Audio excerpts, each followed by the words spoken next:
Bonjour Manouya, aujourd'hui je reçois Mourad Mikou, président du Rotary Club de Papeete, Tahiti. Alors, président pour plus de très longtemps. Tout à fait, président jusqu'au 30 juin 2018. Voilà, c'est un président de un petit mois encore. Tout à fait. Alors, mais il y a encore plein de choses à faire en seulement 30 jours. Alors oui, ça consiste en quoi en fait, président du Rotary? Alors pour ce dernier mois de ma présidence, le Rotary Club et l'ensemble des membres, des 32 membres du Rotary, nous nous sommes lancés dans une formidable opération que nous avons appelée Rame avec Pascal, une rame pour tous. En réalité, dans le cadre de cette opération, nous avons pour projet de soutenir Pascal, qui a été frappé d'un accident domestique, à la suite duquel il est devenu tétraplégique. Donc il a perdu l'usage de ses jambes et de ses bras. Et malgré son handicap physique lourd, Pascal est quelqu'un avec une force qui est admirable et qui a toujours eu l'envie de continuer au mieux sa vie comme avant. Parce que ça fait longtemps qu'il est tétraplégique? Depuis 2 ans, depuis 2016. Depuis 2016 qu'il est tétraplégique. Et donc nous, le Rotary, nous l'avons rencontré en août 2017 à l'occasion de la traversée à la rame d'Alexandra. Oui, parce qu'il y a eu rame avec Alexandra. Tout à fait. Il y a eu rame avec Alexandra qui a eu lieu le 5 août 2017. Et en réalité, Pascal, qui avait été déjà marqué par ce projet-là, voulait en fait participer à cette course. Il s'était déjà entraîné pour cette course-là, mais malheureusement, à quelques jours du départ de cette course, il n'était pas encore apte médicalement à participer à cette course, et du coup, il n'a pas pu être sur la ligne de départ. Et ça a été un jour d'immense déception. Et nous, le Rotary, nous étions à ses côtés lorsqu'il a appris cette terrible nouvelle pour lui. Et donc, nous lui avons promis, et nous nous sommes fixés pour objectif d'organiser sa course, que Pascal aurait sa propre course. Et ensuite, nous avons repris ce projet-là pour, en réalité, aller au-delà aussi de Pascal et venir en aide à un maximum de personnes handicapées en Polynésie. Parce qu'il ne sera pas le seul dans cette course?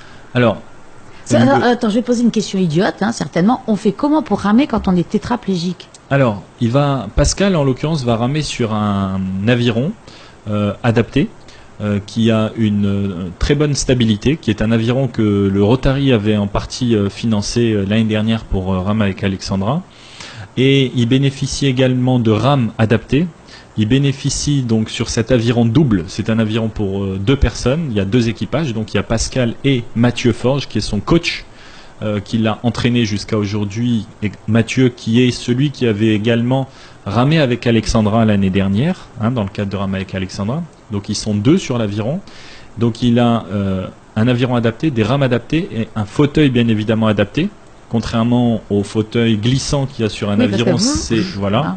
Ici c'est un fauteuil fixe, tout à fait. Et donc ils sont à 2 à ramer. Et par ailleurs, il a un système spécifique pour permettre à Pascal de tenir les rames, parce qu'il n'a plus la force qui lui permet d'agripper les rames, et donc il a un système qui lui permet au niveau des poignets de tenir des rames. Il est lié, quoi. Tout à fait, mais avec un système qui lui permet aussi de se détacher, notamment en cas de retournement de l'aviron. Oui, je suppose qu'on a pris toutes les précautions. Voilà, bien sûr, on a toutes les précautions, et bien évidemment, il rame aussi avec un gilet de sauvetage, enfin un petit gilet qui lui permet d'assurer sa flottaison si jamais l'aviron devait se retourner. Donc toutes les conditions de sécurité sont ici réunies, et avec un matériel extrêmement adapté. Cela dit, même si on a un matériel aujourd'hui adapté pour lui permettre de ramer, en revanche, la mise à l'eau de Pascal, on s'est rendu compte que la mise à l'eau de Pascal était extrêmement difficile. Il faut savoir que pour la mise à l'eau de personnes handicapées, pour leur permettre de passer d'un fauteuil roulant à une embarcation, du type un aviron, du type d'un vaha ou d'un bateau, eh bien, il y a un équipement qui s'appelle une potence, qui est une espèce de petite grue, exactement, qui permet en fait de porter une personne handicapée de son fauteuil roulant et de la poser dans l'embarcation en question. Oui, parce que l'embarcation n'est pas stable. Tout à fait. Eh bien, il faut savoir qu'à Tahiti, où pourtant on est sur une île, où pourtant on est bordé de rivages, où pourtant quasi peut-être tout le monde a déjà ramé, quel que soit le type d'embarcation, où tout le monde quasiment peut-être est monté sur un bateau, eh bien il faut savoir qu'il n'y a aucune infrastructure qui existe en Polynésie et à Tahiti. Il n'y a aucune potence à Tahiti. Et on a fait ce constat en réalité récemment, en soutenant Pascal. Parce que il faut savoir que par exemple pour permettre à Pascal d'embarquer sur un aviron, il faut pas moins de 3 personnes, le tout sur un slip qui est des plus glissants, par exemple quand ça se passe à la Marine Athéna, oui, tout à fait, ces entraînements se font à la Marine Athéna, voilà, où on descend effectivement des bateaux sur des remorques, mais avec soit une voiture qui va retenir la remorque, soit avec des équipements lourds, mais toujours est-il que quand on est une personne qui marche, qui est à pied, avec ses savates, vous marchez sur ce slip, une fois sur 2, vous allez glisser. On fait un double salto avant ou arrière, ça dépend. Exactement. Et il faut savoir que là, il y a 3 personnes qui sont sur ce slip pour porter Pascal et une autre personne pour tenir l'aviron, pour éviter que l'aviron ne chavire au moment où on est en train d'embarquer Pascal. Et c'est le quotidien de Pascal lorsqu'il pratique de l'aviron. C'est le quotidien, je le sais, et il faut en avoir conscience, de toutes les personnes qui sont victimes d'un handicap à Tahiti et qui pratiquent des sports maritimes tels que le va'a, ou l'aviron, ou le canoë-kayak, ou d'autres sports encore. Alors et donc, ça nous paraissait pas normal, effectivement, qu'il y ait ce manque d'infrastructure. Et c'est pour ça que dans le cadre de l'opération RAM avec Pascal, notre premier objectif, c'est effectivement de lever les fonds nécessaires pour permettre d'acheter une potence, voire 2, si la campagne de levée de fonds réussit bien, grâce à nos auditeurs, grâce aux Polynésiens, ça nous permettra d'acheter une potence ou 2 potences et de les installer en tant qu'équipement public à disposition de l'ensemble des personnes qui en auraient besoin. Ah bah ça c'est merveilleux parce qu'effectivement le handicap ici n'est pas toujours très bien traité, hein. On a beaucoup de choses à faire encore. Il y a énormément de travail, on s'en rend pas compte au quotidien, mais tout ce que nous faisons avec beaucoup de facilité, bien évidemment pour des personnes qui souffrent de handicap, qui se déplacent en fauteuil roulant, il y a des questions d'accessibilité extrêmement difficiles à surmonter. Des trottoirs qui ne sont pas adaptés, des entrées d'immeubles qui ne sont pas adaptées, des sanitaires qui ne sont pas adaptés, des salles de bain qui ne sont pas adaptées, l'entrée de bâtiments publics qui n'est pas adaptée aux personnes handicapées. Il y a énormément de choses à faire, énormément de choses à faire. Le travail est colossal. L'utilisation aussi de véhicules adaptés, l'adaptation aussi de sa maison lorsqu'on est victime d'un accident tel que celui-là. On ne choisit pas de devenir handicapé. Non, donc ça arrive d'un coup. Bien évidemment. Et est-ce que peut-être si on mettait quelques responsables sur un fauteuil pendant une journée? Je pense qu'effectivement ce serait certainement le moyen de se rendre compte concrètement de ce qu'est le quotidien d'une personne handicapée. Parce qu'effectivement c'est... J'ai un ami en fauteuil à qui on avait mis le bureau à l'étage avec des escaliers. Elle est où la logique? Voilà. Elle est où l'accessibilité? C'est très très difficile.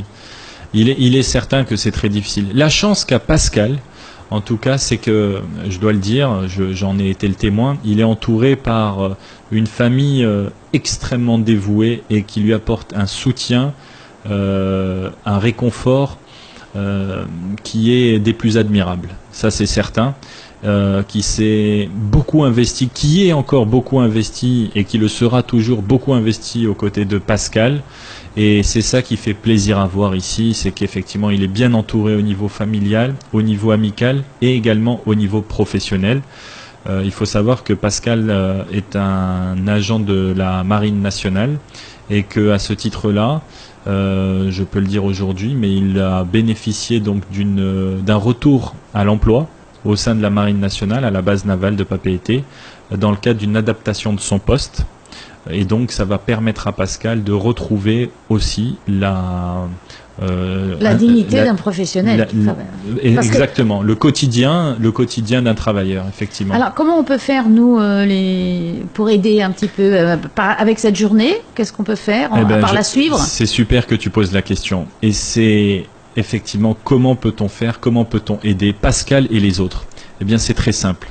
On va sur Internet, sur le site Internet de CREVA. Ça s'écrit C-6 REVA, R-E-V-A. cereva.com. Et sur le site internet de Cereva, vous allez sur la page spéciale qui a été créée pour cette opération, Rame avec Pascal, et vous pouvez donner tout ce que vous voudrez à partir de 1000 francs, et il n'y a pas de limite. Voilà.